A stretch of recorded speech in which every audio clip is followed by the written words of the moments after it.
What kind of son will force his own mother into a shameful act with a dog? Why are people so wicked, to do such evil to the very woman that gave them life? Tonight, I bring you a painful tale of love, greed, and a curse that shook the whole village. Please, watch this story till the end, and don't forget to subscribe, because you will learn a lesson you will never forget. The night was dark, and the rain fell heavily on the roof of a small mud hut. Inside, a young woman cried out in pain as she brought a new life into the world. The sound of a baby's cry filled the room, but at that same moment, another sound echoed in the compound, the wailing of people announcing death. Her husband, the boy's father, had taken his last breath. Joy and sorrow clashed in that single night. She held her newborn son close, her tears dropping on his tiny face. "You are all I have now," she whispered. But before her tears could dry, her husband's relatives came like vultures. They shouted, they pointed fingers, and before the new mother could recover from childbirth, they chased her out of the family house. She walked into the night with her baby on her back, rain soaking her clothes, her heart heavy with pain. Where would she go? How would she raise this child alone? Yet even in her sorrow, she made a vow in her heart. "I will suffer, I will struggle, but my son will not lack. I will give him everything, even if it costs me my life." Little did she know, the same child she swore to protect would one day break her heart in the most unthinkable way. Years rolled by like the turning of seasons. The boy grew strong, tall, and handsome, while his mother grew older and weaker, her back bent from years of carrying heavy loads to the market. Every morning, she woke before sunrise, tying her wrapper, carrying baskets of vegetables on her head, and whispering to herself, "All this is for my son. One day, he will stand tall, and I will finally rest." The villagers often mocked her poverty. Some laughed at her old clothes, others sneered at the small coins she counted in the market. But she never answered them. She only looked at her son with hope shining in her tired eyes. He was her pride, her joy, her reason for living. Then one evening, as the firewood crackled and smoke filled their small hut, the young man spoke. "Mama, I want to travel to the city. My friend is there, and maybe he can help me find a better life." The widow's heart sunk. She stared at her son, her hands trembling. The city was far, dangerous, full of both riches and ruin. But how could she stop him? With a weak smile, she held his hands and said softly, "My son, promise me one thing. Never forget the mother who carried you through hunger and pain." He nodded quickly, eager for adventure. And so, with only a small bag and his mother's blessing, he left for the city. The widow watched him disappear down the dusty road, her heart torn between hope and fear. She did not know that with every step her son took, he was walking closer to a path of darkness that would one day return to her doorstep. The city was loud and bright, full of tall buildings, fast cars, and faces that did not care.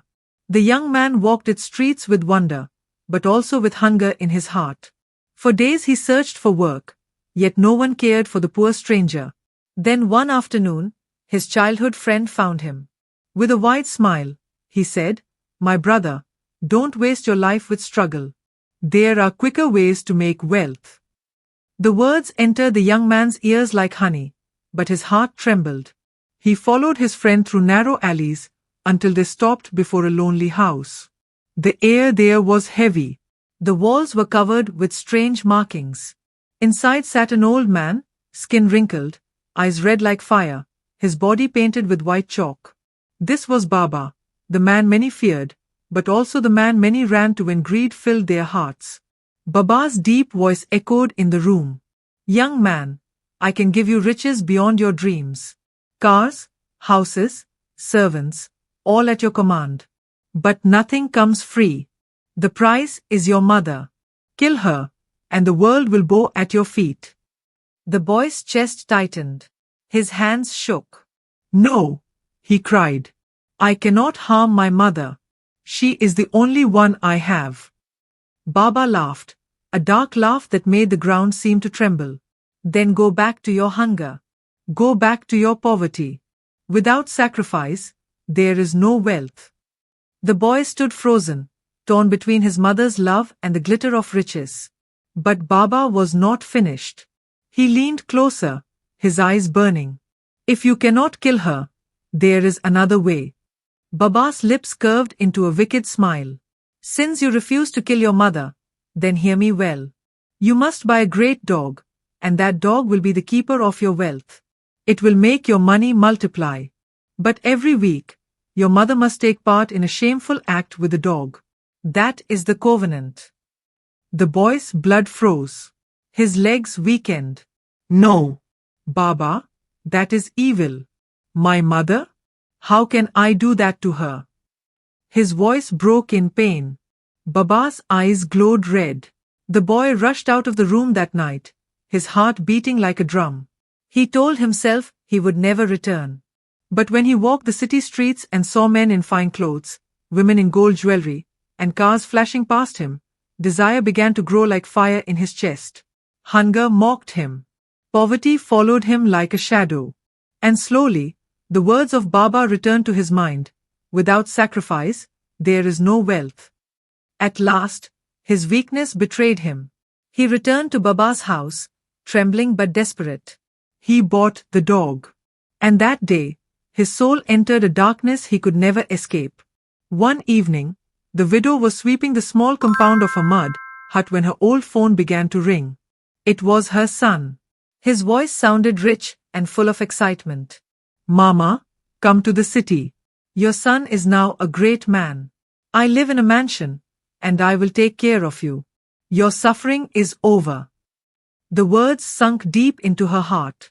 She dropped the broom and pressed the phone to her chest. Tears poured down her face as she knelt on the bare ground, whispering, "Thank you, God. At last, my tears have turned into joy." The next morning, she packed her small bag. It held only 2 wrappers, a headscarf, and the love she carried in her heart. Neighbors watched as she boarded the bus, their mouths open in surprise. "So her son has made it after all," they murmured. The widow only smiled through her tears, dreaming of rest after long years of pain. Hours later, she arrived in the city. Her eyes widened at the tall buildings, the bright lights, the noisy cars. Then she saw it, her son's mansion, shining like a palace. Marble floors, golden chairs, servants moving about. She covered her mouth in shock. "My son, you have truly made me proud." But while she marveled at his riches, she did not see the coldness hiding in her son's eyes. Behind his smile, a dark secret waited for the night. That night, the widow lay on the soft bed her son had given her. It was the first time in her life she had slept on such comfort. She closed her eyes and whispered a prayer of thanks. "God, you have remembered me. My boy has finally lifted my shame." But as the clock struck midnight, she felt something strange. A heavy breath in the room. A shadow moving. Her eyes fluttered open, and what she saw froze her blood. Her son stood at the doorway, holding a huge, terrifying dog by its chain. Its eyes glowed in the dark, its teeth sharp, its growl low and frightening. Her voice shook as she whispered, "My son, what are you doing with this beast at this time of the night?" The young man's lips curled into a smile, but it was not the smile of a loving son. It was cold, wicked. "Mother, this is the reason I brought you here. You are not here to rest. You are here to serve the dog." Her heart leapt. Her hands trembled. What are you saying? Do you know I am your mother?" But he only nodded, eyes dark with greed. "Do it, or you will remain locked in this room forever." She screamed, a cry that tore through the night. But the mansion's walls were too thick, and no help came. The door slammed shut. Darkness swallowed the room. The widow sat on the cold floor, her heart pounding. Her son's words kept echoing in her ears. "Do it, or remain here forever." She cried until her throat was dry. She prayed until her knees ached. But still, the door did not open. No food. No water. Only the growl of the dog waiting beside her, its heavy breath filling the silence. On the first day, she refused. She shouted until her voice broke. She begged her son, reminding him of the nights she went hungry so he could eat, of the sacrifices she made when the world turned its back on them. But he did not answer. On the second day, her lips cracked from thirst. Her stomach twisted in pain. Her tears dried, leaving only hollow sobs. She lay on the ground, whispering to herself, "Is this how my only child will repay me?" On the third day, weak and trembling, she could not bear it anymore. Her body gave in where her spirit still fought. For the first time, she obeyed his wicked command, choosing life, though her soul shattered into pieces. But after that night, she could no longer continue. Her shame turned into rage. With her last strength, she lifted her trembling hands toward heaven. "My son, may your riches turn into ashes. May your nights be filled with torment. You have destroyed your own mother. You will never know peace." Moments later, her body gave way. Her heart stopped. The widow was gone. When morning came, the young man opened the door expecting to see his mother obey once more. Instead, he found her lying still on the floor, her eyes closed forever. Her last words still hung in the air like a sword. "You will never know peace." At first, he laughed nervously, convincing himself nothing would happen.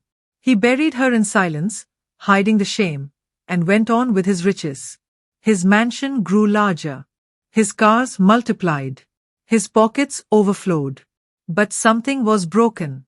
At night, sleep fled from him.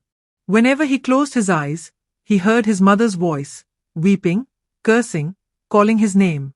He saw her face in every mirror, her eyes burning with pain. The dog that once brought him wealth now snarled and barked endlessly, as if possessed by her spirit. Days turned to weeks, and the young man grew thin. His clothes no longer fit. His laughter vanished. He began running into the streets at night, screaming, "Mama, forgive me. Mama, don't follow me." Neighbors whispered, "The rich man has gone mad." Finally, he stumbled into a church, his clothes torn, his eyes wild.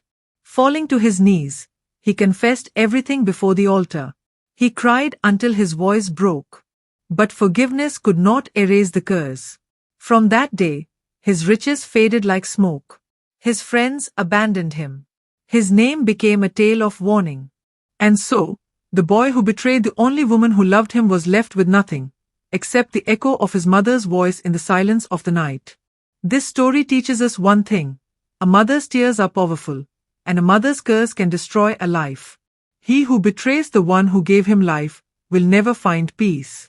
If this story touched you, please subscribe.